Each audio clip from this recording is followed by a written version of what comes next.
Okay, so this is a drive clutch coming out of a starter for a forklift. You can see it won't turn anymore. It's locking in, which is good, but we need it to be able to free spin one way or the other. So let's find out why this one has failed. For one, the springs are compressed. Let's get all these springs out of here first.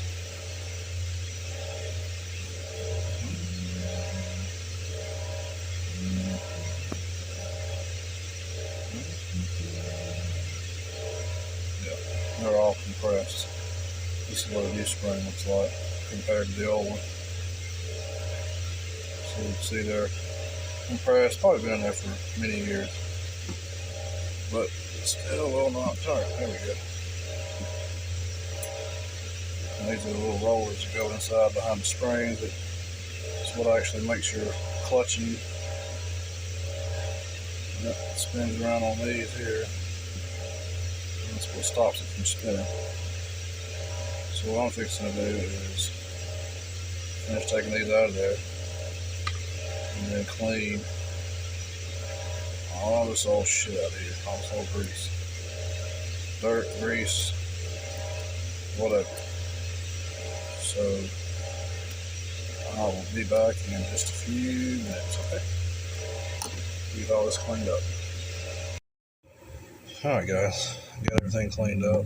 Got my new rollers here, new springs. Of course this is the old. So we're ready to reassemble.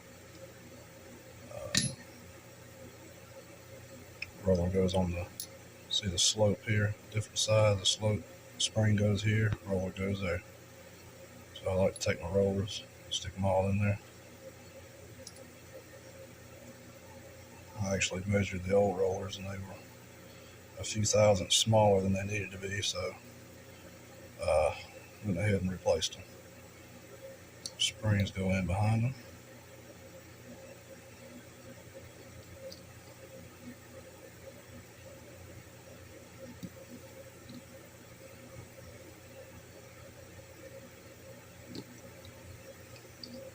Over there, now she spins. Of course, we're going to put some grease in here, but that will go down after everything has been greased up. Basically a rebuilt drive. All I got to do is put it in my machine, clamp it, set it down in here, sleeve, crimps everything together, and that's basically it.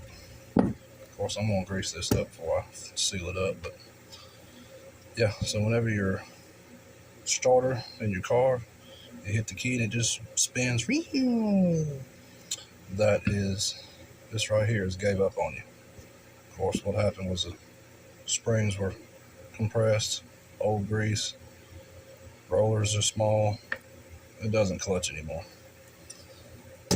All right, guys.